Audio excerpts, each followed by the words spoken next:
A friend shared this new Chronicle piece with me yesterday, and I thought we would do something different this time on video. I'm going to read it out to you and let's go through it together and see what we think. You'll see it's right on the screen here. I'll leave it there. Let me flip over to it now so I can read it. The title is There Has Never Been a Better Time to Start a PhD. Subtitle, The Workforce is a Mess, but Deep Skills will always be in demand. Okay. All right. The first thing I notice is this is by Ada Palmer. Ada Palmer is cool as hell. For real. Okay, well, let's see what she's doing. This is not a typical topic for her as far as I am aware.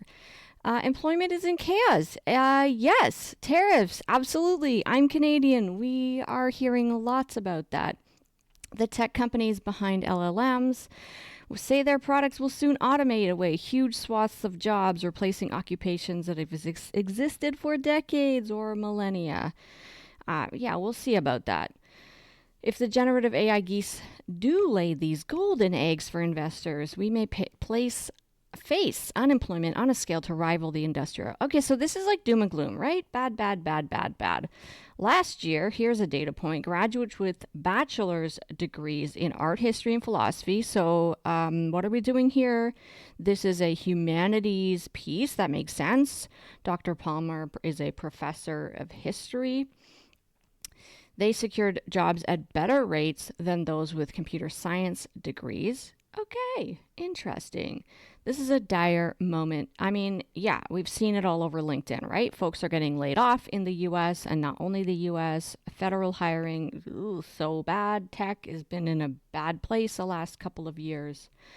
Heartbreaking to watch Harvard cut its PhD admissions. Now, here's the crux of the argument when doctorates have never been more needed. So let me pause here. If you're watching this, you probably have a sense of who I am.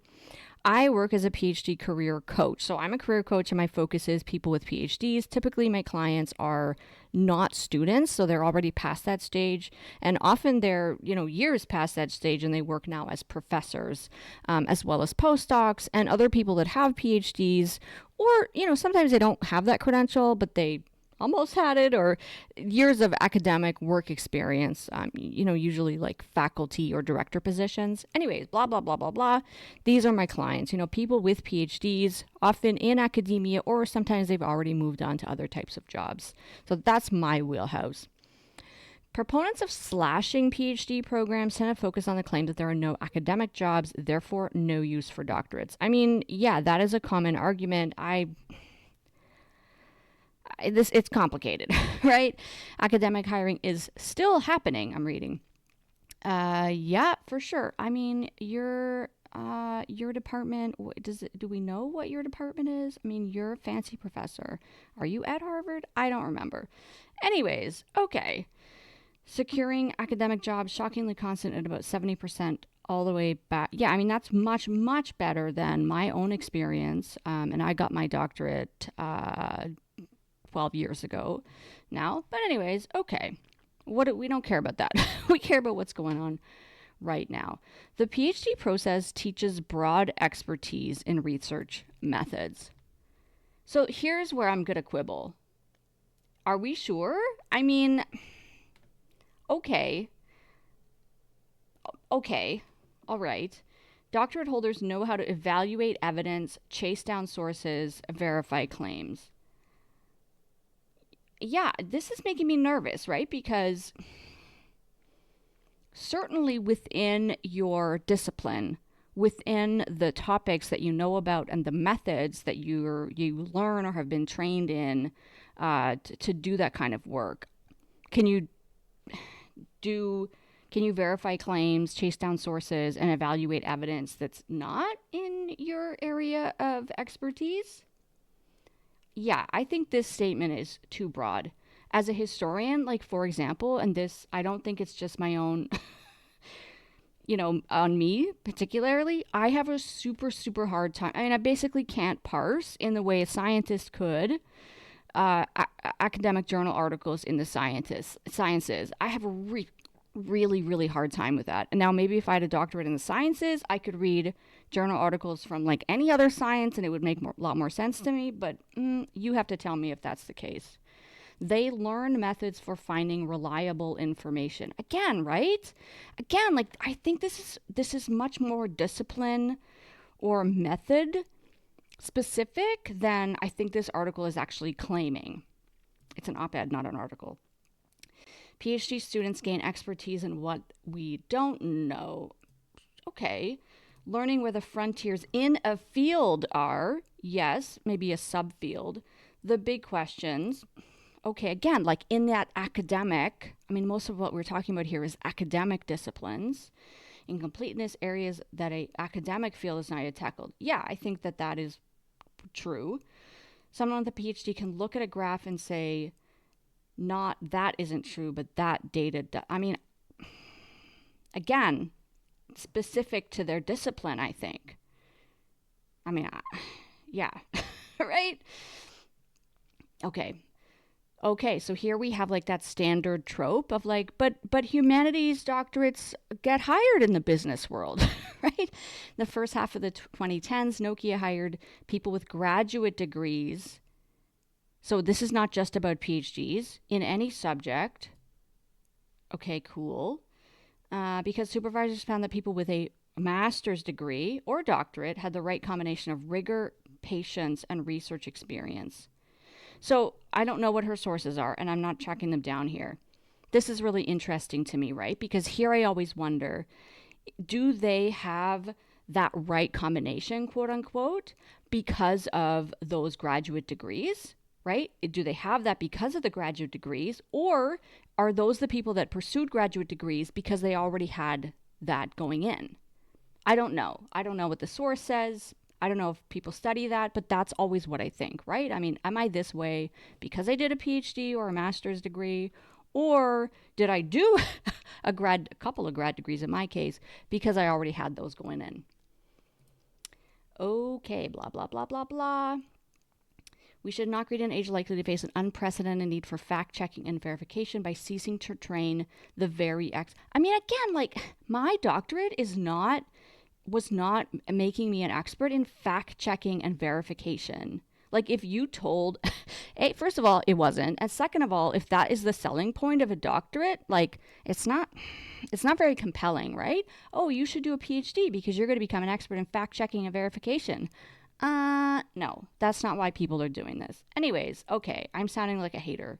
I just get so annoyed by these arguments. Mass erosion of confidence and expertise. I mean, and frankly, some of the time that is deserved. But anyways, that is a comment on the pandemic. Let me go back to this. Political leaders purge experts. I mean, this is a big problem. Absolutely. This is a big problem. Anti-science rhetoric, blah, blah, blah, blah, blah. PhD holders are not just experts, but ambassadors for expertise. I mean, some of us able to explain and show. I mean, science communication is a professional field. Just because you have a doctorate, it actually doesn't mean that you're able to explain and show what real expertise means. Again, like there are real professional skills here that you don't just sort of automatically get in the ether by doing a doctorate. And throughout the last century, I mean, of course, I mean, so this argument that PhDs, because they get all sorts of different jobs, therefore that degree was what helped them get all different sorts of jobs and is a not necessary, but is a helpful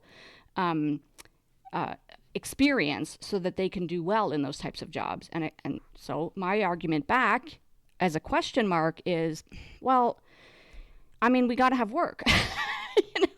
We got to have work. And did our degrees help us get into that type of work and excel in them? Or is it just that like we're, generally talented, creative, smart, whatever words you want to use people, and we also had no choice. We had no choice. It doesn't prove what we're trying to say that it proves here. Okay. Every economic field has found the rare PhD holder who entered it to bring invaluable research skills and perspective. Okay. All right. Okay, let me be generous here. I think if you work in a professional field where people with doctorates are uncommon and then you enter into it, Or, right? Okay, let's say that. Yes, because then, in fact, by definition, you are bringing in a different kind of experience. And any context, when you bring in someone with a different perspective and experience, as long as that, the people in that context, the systems, et cetera, in that context are open-minded, curious, interested in that different perspective and experience, then yeah, of course, that's going to be great. That's not a PhD specific argument, but okay. I mean, all right, sure. And then some examples. Yeah, I mean, yeah, my dad loves her books, right? Like, cool. Awesome. It's baffling to see colleges themselves climb on that bandwagon and accept the claim that if there are no academic jobs, we should train no PhDs. So that claim is a real one, and I think that might sound odd to a lot of people in the sciences, because in the sciences that's not really an argument that they make most of the time, some of the time. But this is very much an argument that comes out of the humanities. Anyways, okay, whatever. Oldest universities, blah blah blah. Say, advancing, safeguarding. I mean, this is like big stuff that we're making claims here. That this is, what universities do and must continue to do. Producing expertise is valuable. Yes, like I agree. Absolutely, I agree. How will we develop new means to meet this crisis if we respond to it by shrinking PhD cohorts and producing fewer experts capable of helping us? Doctoral programs, the way that they are designed, set up now, is not the only way of producing expertise. Like, maybe you say, well, Jen, you're wrong, because by definition they are, but I mean, I think that's pretty narrow-minded and short-sighted. I think if we want to produce expertise, I think there's other ways that we could do it. We don't know what jobs will be in demand. That's true. We just don't know. Okay, doctoral study is inverse of this uncertainty. What does that mean? We absolutely know that expertise, research skills, patience, and understanding how to go investigating and evaluating truth and falsehood will always be in demand, especially in society racing to meet new needs in an information revolution. Yeah, again, sure, but that is not like equals do a PhD. Like I don't think the two things are the same. I don't think that is sure, which I can agree is a good thing that we probably want. I don't think that therefore means we should have more people doing PhDs now. There has never been a better time from the student's perspective to continue studying for a few more years. Yeah, this I have a big problem with. There is an enormous range in available funding, like both the availability of funding and also the amount of funding that a student would get and how long that funding is for, and the relationship between the amount of their funding and also the work that they have to do to get that maximum amount of funding. And what am I trying to say? Right, and the cost of living, right? So that's a pretty bold claim to make as a generalization when a lot of students pursuing doctorates are not, even if we just focus on just the US, I mean, there are people who aren't getting funded, and there are plenty of people who run out of funding, and there's plenty of people whose funding is frankly really shitty, and also the people who get a lot of funding, relatively speaking, some of them are working jobs that are 20 or more hours a week. That is not a good time, right? The other thing that happens when you do a doctorate is that you are not contributing to retirement. And maybe when you're like 24 years old, you don't care so much about that. But there becomes a real opportunity cost as you age and the number of working years available to you shrink. Now, let me bring back here to my own expertise, which is helping people after they earn doctorates get work. And so, of course, I have a vested interest in claiming, yes, of course, you can get different kinds of work. But the job market really stinks. And the kinds of work that PhDs end up wanting to do, again, there's a huge range in that and a huge range in the kind of income that you can generate doing that type of work. Taking this enormous financial hit, potentially, right? I mean, you could go into serious debt, and let's not even talk about the situation with student debt in the US. You could go into big debt, and you're also giving up years of potentially earning strong income. I would be much happier with an article that would claim go and do a 1 year master's degree. The assumption would be, and maybe I'm wrong on this, but let's say the assumption is right, that a master's degree in general among employers would be considered to be a positive thing, and that would add to your career. Let's say that that's true. I don't know if it is. That would be a much stronger argument in my case, that, and maybe those master's programs, we could sort of have a sense that they could be designed to deliver what the kinds of things that we're talking about in this article. I keep saying we. Ada, the doctor professor, is talking about in this article. And by the way, I don't mean to pick on this one person. This article is op-ed arguments. They're so similar to things that we see, especially coming from a humanities perspective. Like, I don't think there's anything really new here. The focus on, like, we don't know what the future hold, and the tech bros are like killing us all off, sure, I'm exaggerating. That is a bit of a newer angle. Okay, I'm going on and on. Nor has there been a better time for institutions to support the production of deeply expert leaders. I mean, yeah, like, I think that would be great, but they don't do it. And here they don't do it just when it comes to their own students, but they don't do it when it comes to their own employees. Are faculty members given the support to become and remain deeply expert leaders? You can tell. You can tell, right? No, I don't think so. Maybe in some places. Okay. So let me say here that I am not an expert in what is going on at the curriculum level, programming, design of courses and programs in doctoral schools. I'm not involved in evaluating and assessing doctoral programs. Like, that is not my wheelhouse. I can't speak on that. And so maybe things have really changed over there, and maybe you can make some of these claims that I don't think we can make. Right? I'll take a step back and say, hey, I'm not a super expert on all these things, but I got a real problem with this because there is a real consequence to doing a doctorate. And for a lot of people, those consequences are positive, and for a lot of people, they're negative, and for everybody, they're mixed. But there are some real negatives here, and I don't think it serves them to be so confident. I mean, it seems really confident, right, in making these claims, like there is no better time. What is the title of this piece? There has never been a better time to start a PhD. I mean, I know headlines are not the same as like what's in the text of a piece, but that's the argument that is made. Deep skills will always be in demand. I wrote a book-length manuscript, my dissertation. It's not a book, but my dissertation is like hundreds of pages long. And, I am a deep expert, or I was 10 years ago, in like something super, super, super, super niche. And you could say that I definitely developed deep skills. What I do now is completely different. Does it inform what I do? Sure, in some ways.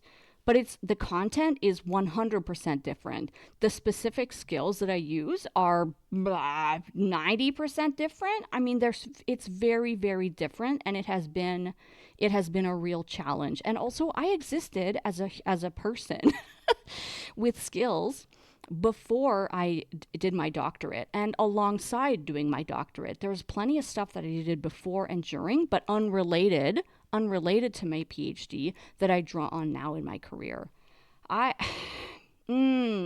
Yeah. Mad respect to people who are cool as hell, and also let's take this stuff a lot more seriously, because people's lives are at stake, and I am very serious about that. Like, this is a real thing, and I don't want to continue having clients crying on calls with me. And no, that's not like the vast majority of the situation. But there's a lot of bad shit that goes on with doctoral programs and what happens to people in those cultures. And I know you know it. And we cannot be so facile in making these arguments. I know there's like things that go on here, but I'm really thinking of the students that are going to read this as not just like permission, which of course they already have in our culture, but active encouragement to do a thing which already has a pretty strong brand and may in fact lead them astray and cause them real pain and suffering over the coming years. Okay, I'm out.